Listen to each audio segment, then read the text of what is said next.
Hello. ये जी। हाँ जी। I am so sorry, मैंने ऐसे बीच में आपको फ़ोन किया है सर। आपका नंबर मेरे को कहीं से मिला था। अभी मैं ये काफ़ी दिन से मैंने सोचा भी आपसे थोड़ी हेल्प ले लूँ। मैं बीच में काफ़ी आपको ट्राई करना चाह रहा था, आपका नंबर था नहीं सर। ये आ, बनवाना था तो मैं वहाँ भी गया भी था। इंटरव्यू इंटरव्यू सब हो गया वो, लेकिन मिल नहीं रहा है। भाई साहब, पहले तो आपको मेरा नंबर कहाँ से मिला?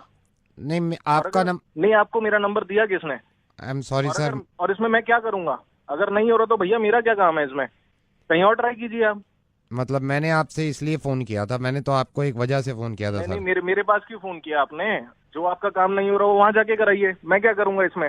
नहीं सर, उन्होंने तो मना कर दिया है कि नहीं हो पाएगा। उन्होंने मना कर दिया तो मैं क्या करूंगा इसमें? तो आप करा देते सर।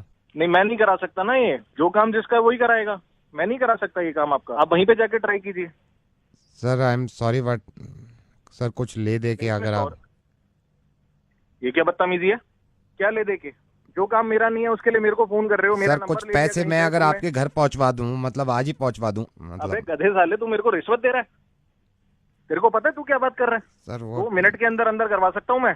हिम्मत कैसे हुई तेरी रिश्वत की बात करने की मेरे सर से? सर क्योंकि आप सरकारी एम्प्लॉय हो इसलिए मैंने क्यों? रिश्वत की बात कर ली। तो क्या क्या क्या सारे सारे सरकारी एम्प्लॉय रिश्वत लेते हैं? तो फिर ये कैसे हो गया कि हर मुसलमान टेररिस्ट हो गया? तो फिर ये कैसे आपने पोस्ट कर दिया कि हर मुसलमान टेररिस्ट होता है, इनको देश से निकाल दो? आपके बताने से पहले ही मैं इस बात को मानता हूं कि हर सरकारी आदमी रिश्वत नहीं लेता। मैं इस बात को लेकर बहुत शर्मिंदा हूं सर, कि रेडियो पे आने के बाद मुझे इस तरह की बातें करनी पड़ रही हैं। जब मैं आया था ना रेडियो में, तो मैंने ये सोचा था कि सिर्फ हंसी मजाक करेंगे, किसी को समझाने की जरूरत नहीं पड़ेगी। कितनी अच्छी बात है आपकी कि आप एक गवर्नमेंट एम्प्लॉय हैं तो आप रिश्वत से नफरत करते हैं, जो कि करनी भी चाहिए। लेकिन इतनी ही नफरत एक दूसरी कम्युनिटी से, जो कि आपके साथ रह रही है, जो आपके साथ रहती थी और रहेगी।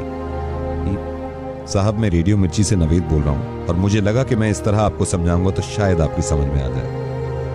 फेसबुक का एक पोस्ट शेयर करने से आपका कुछ नहीं है सर, है ना, जिसमें यह लिखा हुआ था कि मुसलमान हिंदुस्तान से मोहब्बत नहीं करते, मुसलमानों को हिंदुस्तान में रहने का कोई हक नहीं है। इस चीज को आपने शेयर कर दिया। मुसलमान टेररिस्ट नहीं है, टेररिस्ट का कोई मजहब नहीं होता। अब मैं कैसे समझाऊं उन लोगों को? एक एयरक्राफ्ट में एक मुसलमान के कैन मांगने से उसको मना कर दिया, क्योंकि उनको लगा कि ये मुसलमान है तो कैन के ढक्कन से वो लोगों का गला काट देंगे। मैं खुद मुसलमान हूं और इस्लाम कहीं से कहीं तक इस तरह की तालीम नहीं देता। मैं आपको सही बताऊं, इस्लाम गले काटने की नहीं, गले मिलाने की बात करता है। बल्कि किसी भी मजहब में एक दूसरे से नफरत करना और एक दूसरे को मारना, ये कभी नहीं बताया जाता। हिंदू, मुस्लिम, क्रिश्चियन, बुद्धिस्ट के घर घर जाके नहीं कह सकता मैं कि एक दूसरे से मोहब्बत कर लीजिए। और उन लोगों से भी मेरी नाराजगी है जो मुसलमान होके हिंदुओं से नफरत करते हैं और इस बात को बढ़ावा देते हैं कि हिंदुओं से नफरत करो, उनसे नाता खत्म कर दो। सिर्फ आपको यह बताना चाह रहा हूं कि एक मुसलमान को जान से मार देने में भी इतनी ही तकलीफ होती है उस इंसान को जो मरता है, और एक हिंदू को मार देने से इतनी ही तकलीफ होती है इस इंसान को जो कोई मारता है। इतना अच्छा काम करते हैं, इतनी अच्छी सोच रखते हैं कि रिश्वत ना किसी से लेंगे और ना ही किसी को देंगे। और मुझे मालूम है ये फेसबुक पे जो आग उगल रही है आजकल, ये पता नहीं कहां से शुरुआत हुई है, और हम सिर्फ पुश करते हैं इस बातों को। जरा सोचिए, अगर आपको इस बात का अंदाजा हो भी गया कि आपने गलती करी, तो आप जिम्मेदार हैं उन 150 लोगों के जिन्होंने ये जाके शेयर किया है। और अब आपकी जिम्मेदारी बनती है कि हर किसी को जाके बताएं कि नहीं, मुसलमान गलत नहीं होते, मुसलमान साथ में रहते हैं, मुसलमान एक दूसरे से मोहब्बत करना जानते हैं। अगर हमारे मुल्क में या दुनिया में कहीं भी कोई इंसान कोई गलत काम करता है, तो उसके बाद फिर ये नहीं देखना चाहिए कि ये हिंदू है, मुसलमान है, ईसाई है, बुद्धिस्ट है। उसकी सजा एक इंसान के तौर पे उसको मिलनी चाहिए कि ये काम इसने गलत किया है। अगर आपके हिसाब से इस दुनिया को भगवान ने बनाया है और सारे बंदे भगवान के हैं, और अगर मेरे हिसाब से इस दुनिया को अल्लाह ने बनाया है और सारे ही अल्लाह के बंदे हैं, तो हम में से किसी को भी यह हक नहीं है कि अल्लाह या फिर भगवान के बंदे को हम तकलीफ पहुंचाएं। एंड आई एम सॉरी अगर कोई बात बुरी लग रही है आपको।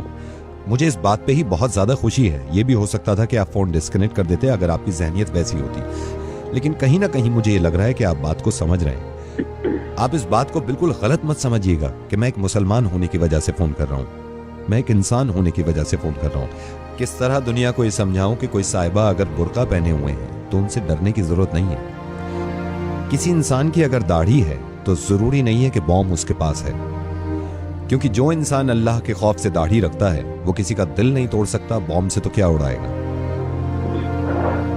फेसबुक पे न जाने किसने ये शुरुआत करी थी एक इंसान के फोटो के साथ। मुझे इस बात से बहुत ज्यादा खुशी है कि मैं जिनके साथ काम करता हूं आधे से ज्यादा हिंदू हैं। 10 साल हो गए मुझे, 10 साल हो गए, आज तक छोटी सी शिकायत ना मुझे उनसे मिली ना उन्हें मुझसे मिली। इससे ज्यादा बड़ा एग्जाम्पल हो नहीं सकता हमारी मोहब्बत का। नावेद, आपसे वादा करता हूँ कि मैं लोगों तक ये मैसेज पहुंचाऊंगा कि ये काम ना करें और ये सब गलत है। बहुत बहुत शुक्रिया, धन्यवाद, थैंक यू सो मच। अब मैं आपसे कुछ कहना चाहता हूं जो सुन रहे हैं। एक दूसरे से इतनी नफरतें करने के बाद मुझे तो यही अंदाजा हुआ कि कोई हिंदू, कोई मुस्लिम, कोई ईसाई है। क्या सबने इंसान ना होने की कसम खाई है?